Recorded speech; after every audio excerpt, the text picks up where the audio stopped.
You're listening to The Audacity Effect, where bold moves, real talk, and zero permission slips are just how we do things. We're Jenna and Kelly, two corporate pros building bigger lives on our terms and helping you do the same. Whether you're launching something new or burning down what no longer fits, we've got stories, strategies, and sarcasm to match. Let's get audacious. Bold moves, real talk, no permission slips. Gotta give them my all. Nobody's gonna tell me what to do with this. There is no blueprint, just my audacity. Done with permission. My dreams might need a pivot, might need a new scheme. Call it Audacity Effect.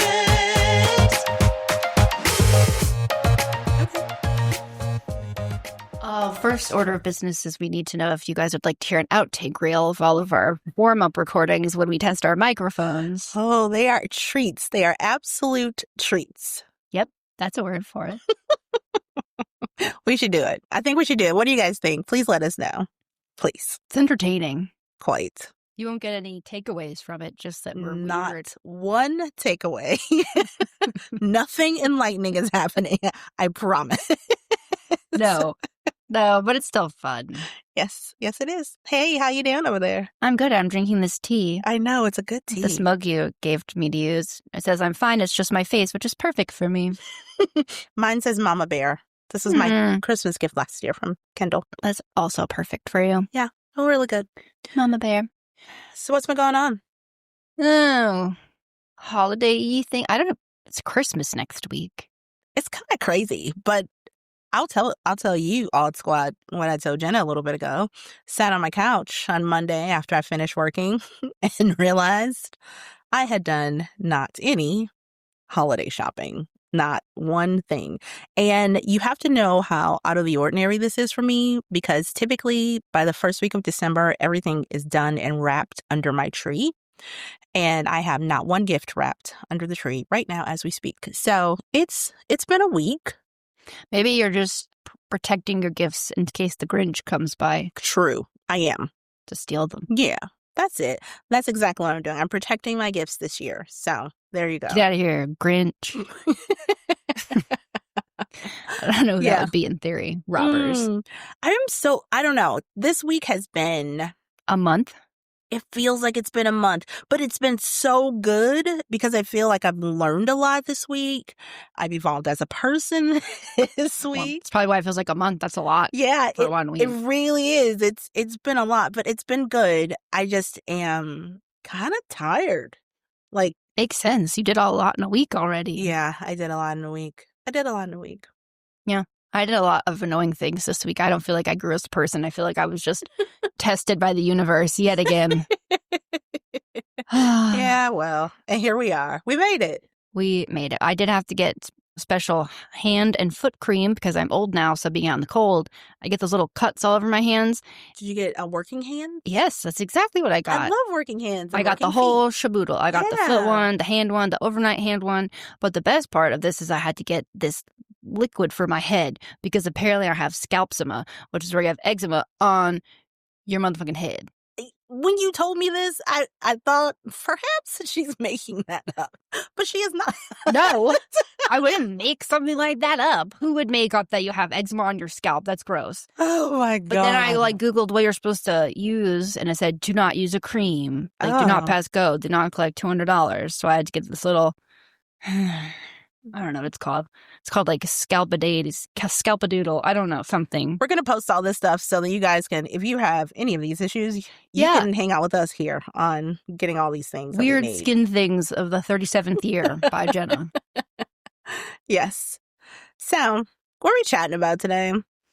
Today we were going to chat about something that we were requested to chat about, which we've been thinking about and mulling over for a while. Yeah, we have. But admittedly, this one's a little tough for us to talk about from the perspective of being in those shoes. Mm-hmm. Yeah, it's very tough because neither of us have really had to be here, but we have coached people through this. And so I feel like we can definitely help, but please know that, yeah, it's at least our perspective. Yeah, how about that? For whatever it's worth. Maybe it'll trigger a different thought in you that's more helpful than the perspective that we offer. But we're here to offer unsolicited opinions anyway. We're here to help.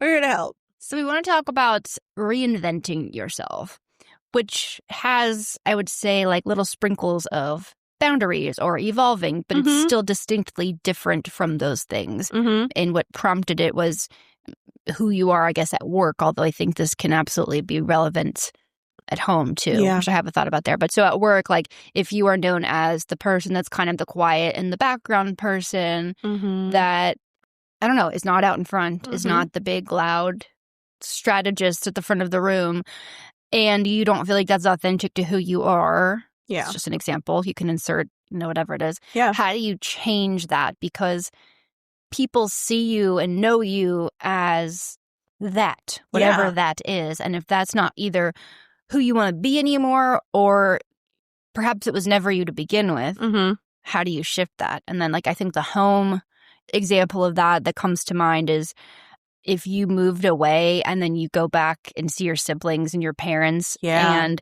they still see you as the middle child that's whiny and needy and doesn't know what they're talking about and is talked over, but really now you are a very successful professional and you run a business, and they still talk to you like you don't. Yes. Oh, you're just little sister. Again, not my experience, but I think some people have it. So, yeah, not your experience. People don't yell over me, really. No, that's not a thing. That's not a thing.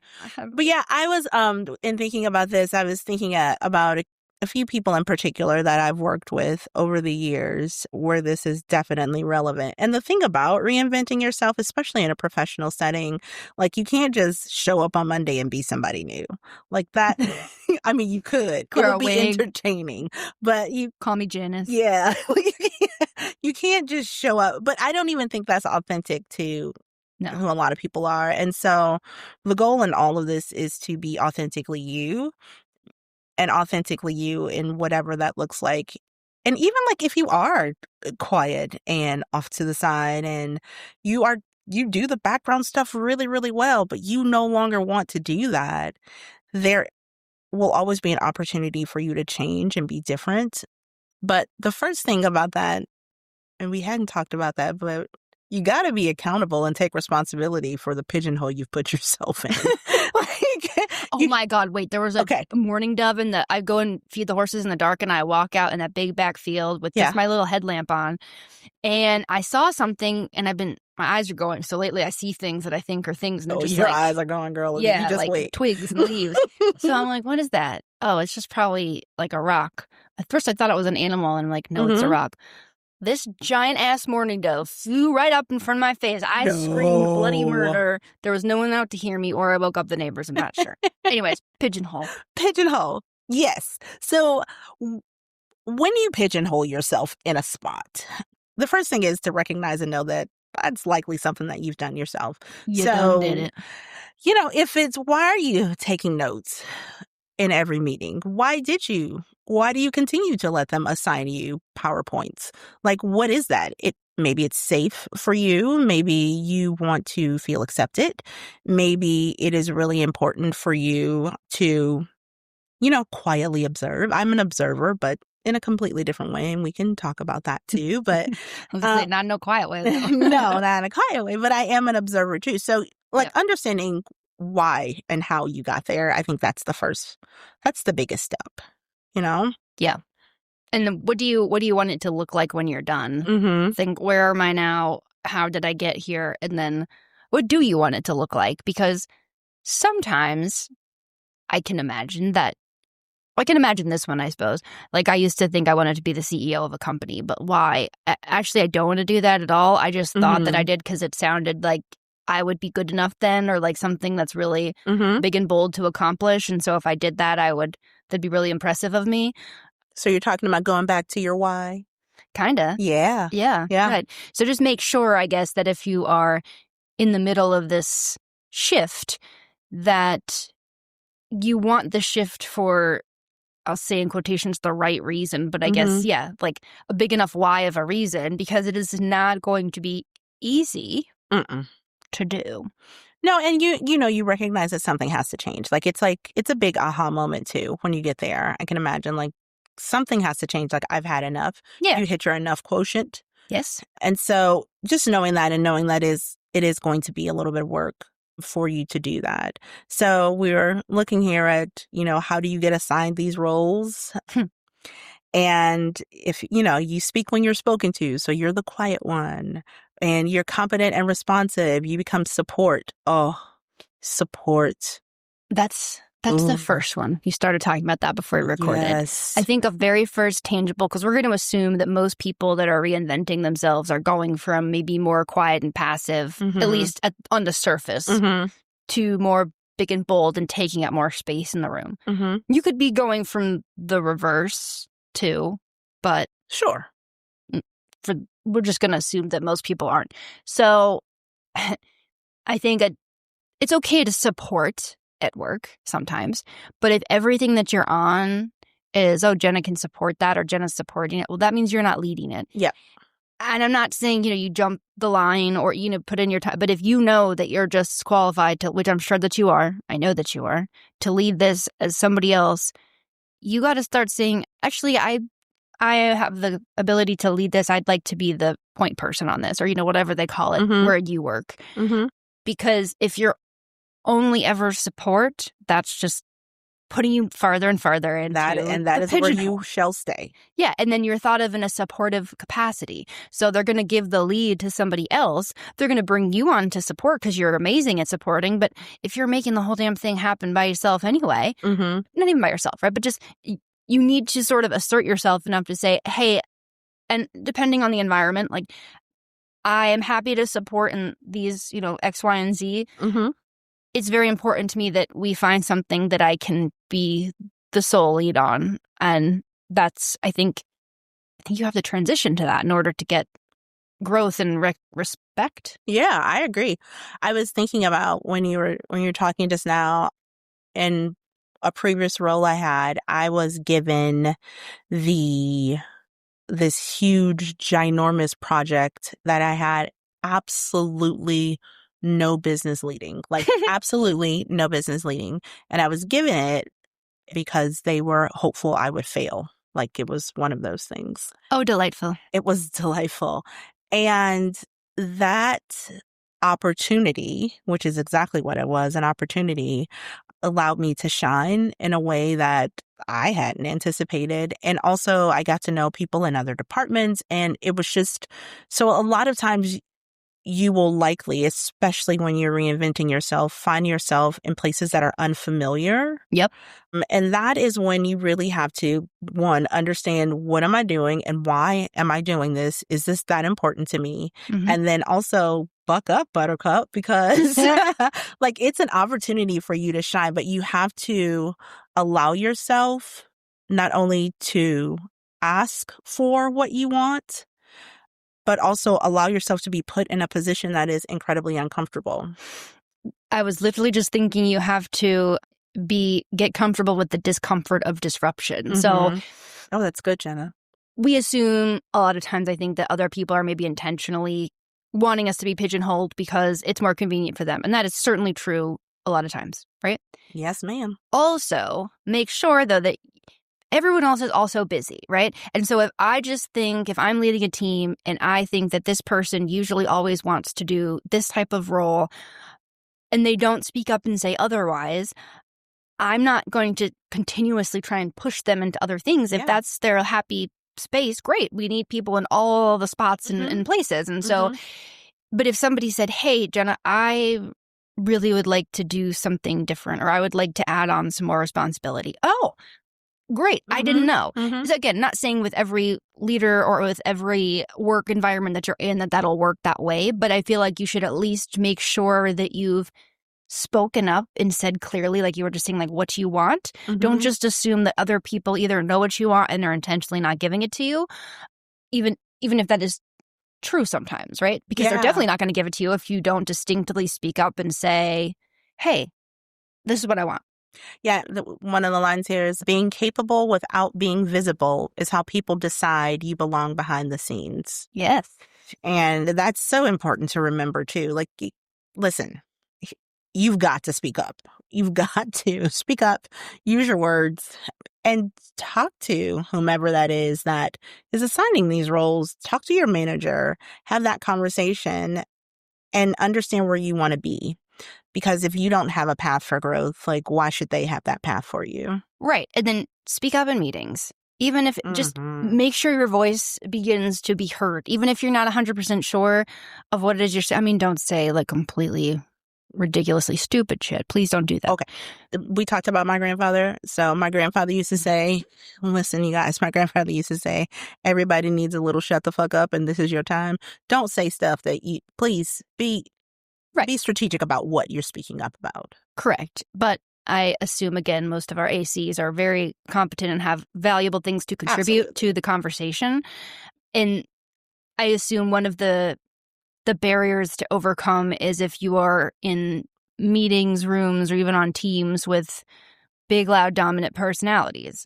And how do you, if they don't shut up, like, how are you supposed to, like, insert yourself into the conversation? Mm-hmm. Well, I'll ask you that question. Like, how, if I came to you and I said, actually, I can't even pretend this example.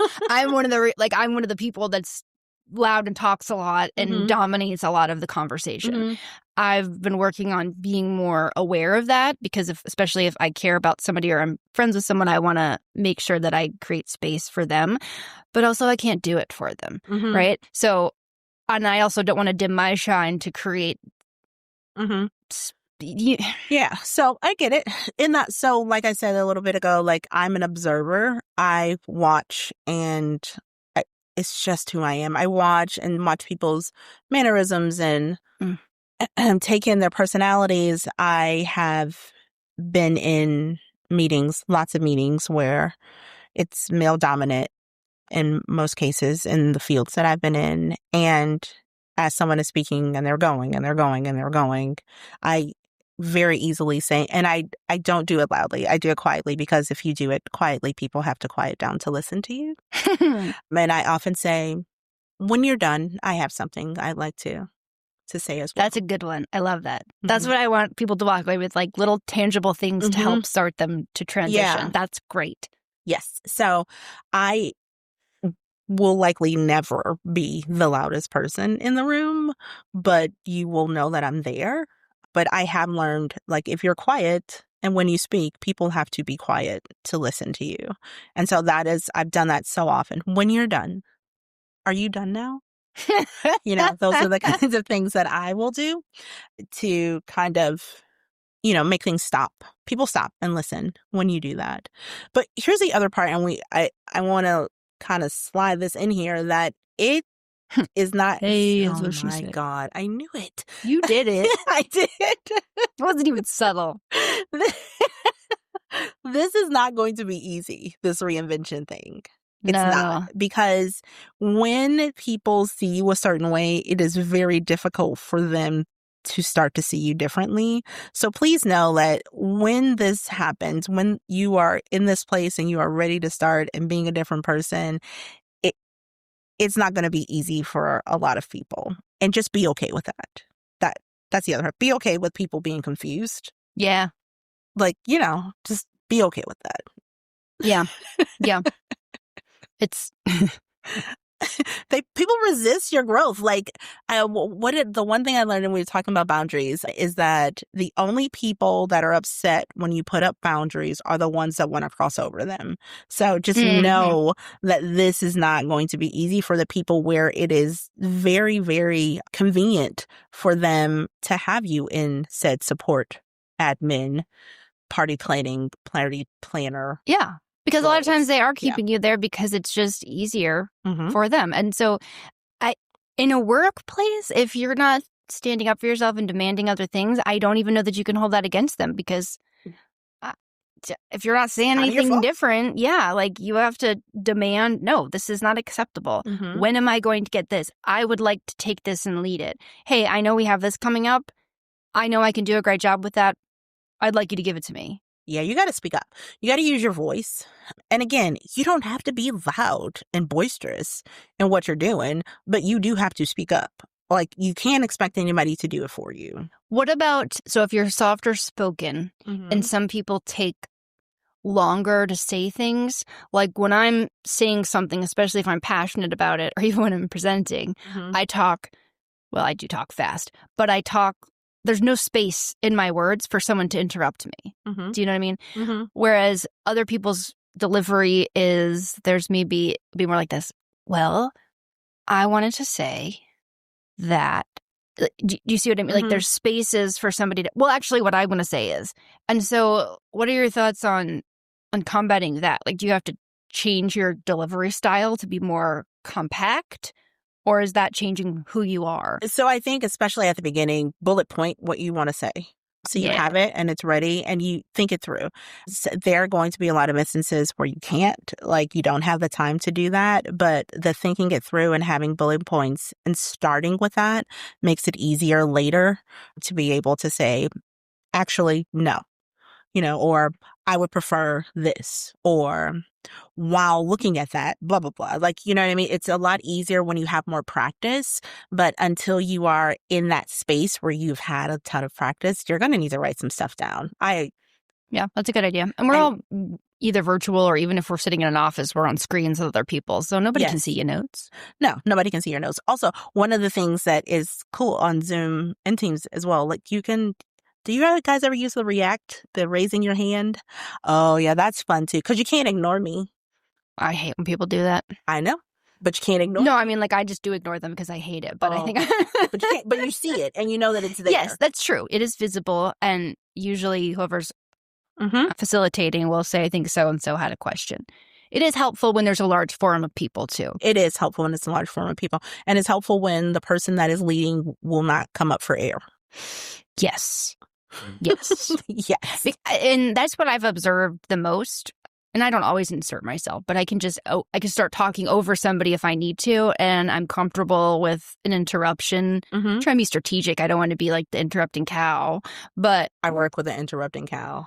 Oh, that's annoying. I'm sure I am also annoying at times, but I try and I'm not just, yeah. There's times, but I lost my train of thought. Interrupting cow got me off track. Yeah, interrupting cow. Oh, yeah. I've noticed that if you leave space between your words, you lose the room. And people are going to interrupt you and take it from you because everybody's waiting for their chance to talk. In almost every forum that you're going to be in, if you're in corporate anyways. And if you're with your close team, hopefully you have some allies that you can say, hey, this is something I'm working on, and they will be excited for your growth and they won't be trying to cross your boundaries. So they can sort of back you up or help you. But I love the notes thing. I think that's really good because that's one of the things I see people that I suspect are trying to evolve and be more assertive and take more of a lead position. If they can't get the words out fast enough, they just get trampled over. Well, and that's another thing that's a really good point. Be concise. Know what you're saying and get it out there and move on with it. Like, you can't, if you linger on something too long, think long, think wrong. Like, you can't. I've never heard that, but that's a good one. You can't just linger on it. Like, leave it out there and let it be. But also, the other part of all of this, and yes, you're speaking up in meetings, and yes, you're saying, I want to do this, and I would like to take lead on that and not be support on that. You got to follow up with it too. Yes, you can't just ask one time and then say, well, they didn't give it to me. Be annoying. Yeah, be annoying. Because if this is that important to you, which again, you go back to your why, and why is this important to you? And if it's really important to you, understand that it's going to take some time, and it's just not going to be easy, and people are not going to gravitate towards that immediately. They're just not going to gravitate towards your change. Nobody really enjoys change. No, it's unfamiliar. I don't know what to expect here. Can you just go back over there? Okay. So what about the person at work that is always like explaining themselves and apologizing constantly? Oh, I was just thinking that too. I think you said it, which made me think, you said be concise with your language. So get rid of I think, or well, maybe if, or I was just wondering, or I just wanted to suggest this just because I was no. practice talking to yourself in the mirror if you have to. Mm-hmm. But yes, I think you have to get rid of those words that make it sound like you're uncertain. Mm-hmm. Come with as much certainty as you can. Even if you're not certain, who cares? I've told people to say, like, I believe instead of I think. I That's believe good. this is what's happening. That's good. Or not remove just, like, I just want it. And instead of saying just as I want it to. Yep. Those little adjustments make tiny adjustments make big a deal. huge.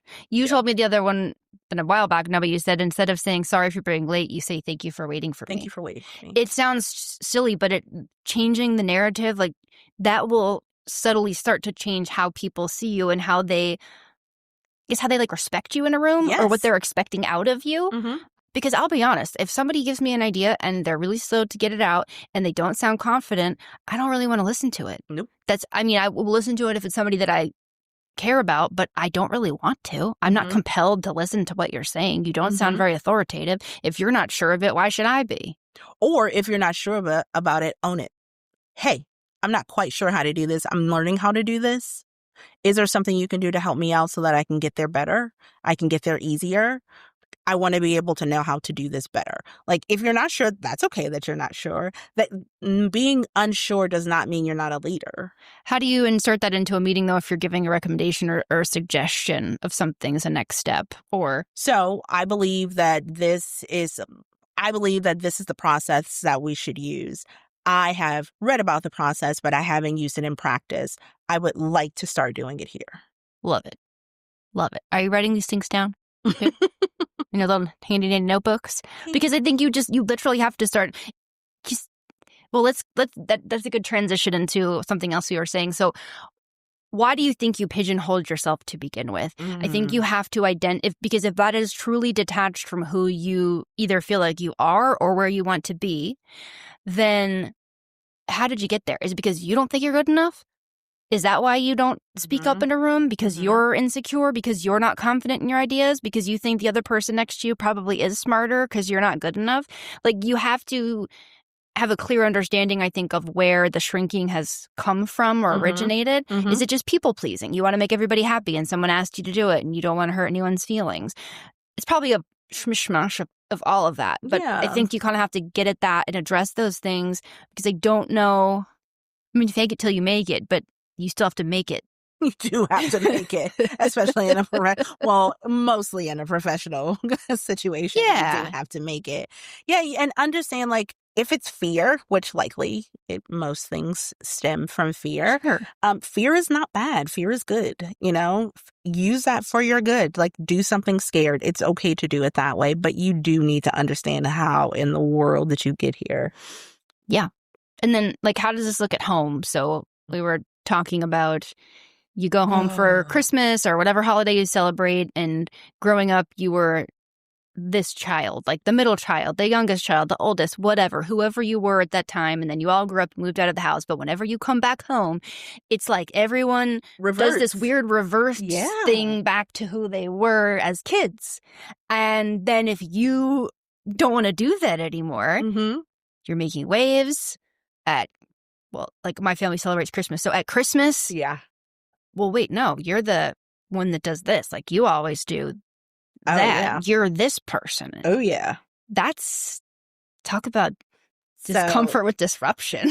that happened to me a few years ago with my family because I would drive 600 miles and I would. Right. That's a good song. I drive 600 miles with kids and pets and get there the evening before Thanksgiving. And then Thanksgiving evening, when I got in, I'd unload my things and start cooking and helping. And so what I started doing was saying, I'll bring the wine and the rolls. And I come in and watch. That's good. And it was very... that's not what they expected from me at all. But I just decided and did it. I didn't wait for them, and I allowed them to have the opportunity to adjust. I didn't do anything. Like, this is who I am, so you get with it or not get with it. But I would always fall into this role, and I feel so guilty because, of course, they want me to cook this because I always cook this. And of course, like, I'm coming in town and they want me to help and everybody's cooking. I'm tired, by the way. I just came into town. Yeah, I just got here. I still have my suitcases and even unpacked. Like, I have don't a sore want to hip. do that. Yes. I'm sitting in I don't want to do that. And so that was little, but that is one of the things I started doing. I also said no without an explanation. That's a good one for work and home. Whoa, it was really tough to say no. Can you make this meeting at such and such a time? And no, I can't. Not no because I have to pick up my kids. Not no because I have barn chores. Not no because I have a doctor's appointment. Just no, I'm unavailable. I'm unavailable at that time. Yes. Mm-hmm. I have no problem saying I'm unavailable at that time. I'm working on it. It's like sometimes I don't like talking on the phone that much. So when I do, usually people that I'm talking on the phone to, I'll say like, okay, love you, bye, when I hang up. So I've almost done that to people, like, because it's just so habitual to people that I would be mortified if I said that. Like, I think actually when Josh and I first started dating, I did that to him, but I didn't mean to. And I called back. I was like, I'm sorry, I didn't mean to say I love you. I just say that at the end of calls. I swear to God, like, I'm not a weird, creepy stalker. I'm not in love with you already. I don't even know you. But long-winded way to say, I think that it's habit to explain ourselves as much as anything else. It is. And it feels like stunted when you just say no, because you just, I want to tell you what. I don't have to tell you. I don't have to tell you. Oh, and then when you start realizing you don't have to make up shit as to why you don't want to do stuff, you have so much more free time. It's great. It's really great. So we at work, I work from home. And so a lot of times people will like give you a call on the phone, like to say something and something is important or whatever. I don't answer when I don't want to. I don't answer when I'm in the middle of something, but I used to like run to make sure I answer the phone every single time and never. Oh. And I realized, one, I don't like that. And also I don't need to, but again, these are decisions you have to make for yourself. Yes. And be okay with said decision without explanation. Like, that is probably one of the biggest ones. I'm really good at that. No one expects me to answer my phone. That's one I have down. All the others, not so much, but that one. Yeah, no, I have stopped doing that. That one's. But what about text messages? Because okay, so I have this thing, and I do not like any kind. So I have taken off almost all notifications on my phone because a notification to me is a crying baby, and it must be taken care of. and so I have to. Like, if I see a text message, I just recently started like just swiping it over so the notification isn't there, but the text is still there. But swiping it, I don't have to respond to it. That has been huge for me. And that's just because those read receipts on the Android to Apple situations because you never used to see it before, and now you can see it. And that's what because I generally prefer texting as a communication medium. Like, I've adapted to people that I know prefer don't, or there's just like a handful of people that I'll talk on the phone to, I guess. But it's the urgency, which we'll talk about maybe on another podcast. But I'm like, they saw I read it. Now I have to respond. It's like, no, I don't think I do. This is not an emergency. And I really don't think that most people, anyways, that I am friends with and close enough to be texting back and forth on a regular basis are going to, I saw that she read my text and she didn't respond. But, I have an Android, you guys. I'm one of those people that I will die with my Android. Yeah, but I'm saying on the Androids now, you can see read receipts. I don't have that feature turned on. It's there. So I should, I don't know if I can turn it off anymore with this latest update. But that was a complete sidebar. But again, another boundary to say, as if we never have sidebars on the show. It's so weird. We were talking about boundaries with communication. Saying I'm not picking up the phone because I don't want to. Which, again, maybe it's more of a boundary, but if you were the person that always picks up the phone, there's going to be an adjustment period because people might think you're dead for a little bit when you never pick up your phone. Yes. So what happens? So this transition phase, there's going to be a lot of pushback. So what do you say, Jenna, when someone says, like, You changed. Yes. Yes.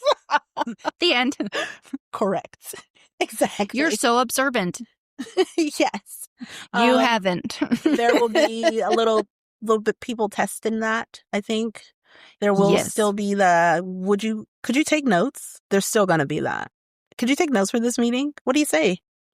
I think it depends on the context and who's asking, but is there anyone else available? Because I'd prefer to pay attention this time, or I'd rather not this time. Is someone else available to do it? And honestly, even just saying that, sometimes people get like, like off, like you knocked them off balance because they just weren't expecting it. It was just sort of like a courtesy that they were asking because really they were telling. And when you say no, Also, no thank you. Yours is always so much more polite than mine. No. Will you take notes of this meeting? No. No thank you. No, thank you. Now, if you're over-explaining, you could say, no, because I have an overactive bladder and I have to leave often for bathroom breaks. As a matter of fact, if one of you do that, please let us know how that goes. So sometimes, like if you have a boss, especially usually if it's a man boss, it's kind of fun sometimes just to embarrass them because they don't know what to say. So really, if they're just really terrible and they won't respect your no, I'm actually all for saying, using bodily functions as a get out of jail. Sorry, no, Jenna cannot take notes because she has to pee a lot. So that's the other thing. Like, what happens? What do you think happens when you are someone is trying to insert themselves and make this change and become the leader that they know that they can be, and it is rejected or even rebuffed by said leadership? Like, what do you do? I love that transition because the one point that I wanted to make sure we got to at the end was I think you have to be prepared to leave and go somewhere else and start fresh because, look, we can say all day you should be able to do X, Y, and Z, and over time people will start to see you differently. That's just simply not true. Sometimes they will never see you differently, and you have to kind of take your new, improved, reimagined self and go start somewhere fresh where no one has preconceived notions of who you are. Yeah. And I think that's going to be the case for some people. Maybe that's extreme, but I don't think every work environment is healthy enough to allow you to grow in that way. I think it depends on who your boss is. I think it depends on who your team is. I think it depends on a lot of things. But I think at the end of the day, if you feel like you're doing all the things and you're just constantly getting your hand slapped and told to go sit back in the corner where you were, sometimes you got to go. Sometimes you got to go. That's my thought anyway. I don't know. Yeah, I feel the same way. It is okay to reinvent yourself somewhere else. Yeah. And you put things in place so that you can get to a point where you can reinvent yourself somewhere else. Maybe that looks like a different department. Maybe that looks like a different job. Yep. But being okay and understanding that this is who I am. I am not accepting anything else. I'm not accepting anything less. And knowing that you have the capability and the capacity, really, to make a change. Yep. I like it. So, you don't need to convince anybody. No. Really. But you need to show up the way you want people to look at you. Yeah. And you can't be mad at other people and expect them to be like, oh, well, let me help. No one owes you that. Oh, no, you better convince yourself. That's what you need. I think that goes back. That's what we're like, why do you feel like you let yourself get put in this place? And if you love taking notes and you like doing that type of stuff, that's great. Love that. Like, go note takers. That's a skill, actually, because you'd think you could ask anybody to take notes. No, ma'am. I've had some people take the work. I'm like, what? Were you even here? What is that? What meeting was that? I don't know what that says, first of all. And this is typing. So it's not like it's your handwriting that I can't understand. So let's just not forget, taking notes is an art. Yes. Thank you very much. I lost my train of thought again, so. Oh, but convincing yourself. Yes. There we go. Look at us. Yeah, because when I chime in on a meeting because I have an idea, it's because I know damn well it's a good idea. Or I just feel compelled to say something because I'm pretty sure I'm right. Not even in an egotistical way, like you can tell me I'm wrong, but I feel confident that my opinion is relevant in this room. And if you don't feel confident, why? Do other people make you feel that way? But like, do you not think your opinion is relevant? That's generally, I think, probably what it is. Because you can't ignore somebody that's confident. No, you can't. And if you are really confident people are ignoring you, you're in a really toxic workplace. So maybe start looking on LinkedIn. Yeah. Yeah. Indeed is actually probably better than Indeed. LinkedIn. Okay. Yeah. Yep. Okay. But yes, let people, it's fun to be underestimated, honestly. Yes, that's true. Because when I was, I used to have anxiety about getting older, not because of eczema, which I didn't know was a thing I had to be worried about, but because as I got older, it was going to be harder and harder to do something that's impressive for your age. Mm-hmm. Because that's how I think about the world. Like, Yes. oh, you are making this amount of money and you're only like 18. Wow, that's so impressive. Like, oh, you bought a house and you're 23. That's so impressive. Nobody says that when you're 43 and you bought your first house, right? So that's what I mean. Like the standard, or like what is it? What's that word? Scale? Yeah, the thing that you measure stuff on. I don't know. It goes up the older you get, in my mind. That's how I saw it. So I'm like, it's very stressful to get older because, like, what am I going to do next? It just gets harder and harder and harder. Like the threshold maybe is the word I was looking for, the benchmark, which says an unhealthy way to think about things. But that ties that ground to people don't expect much out of you. And you just come out and you go, bam, bam, and you do it. And you do it. Yeah. This was good. I really hope we've helped some people here with this, because it makes me, I hate to think of someone sitting in a space where they don't feel valued, appreciated, and absolutely they don't love what they're doing because of the role that they're in. Yeah. That makes me really sad, because it's a hard place to be in. And having to do that work takes up, what is it, a third of your life, I believe? Ugh, don't tell me these things. Yeah. And so I'm a firm believer that, you got to work to make money and survive, but you also should be happy. I think the last point, yes, and no buts, that 100%. I remember when I started thinking about, or it was put in front of me, that there might be like a people manager role for me to move into last year.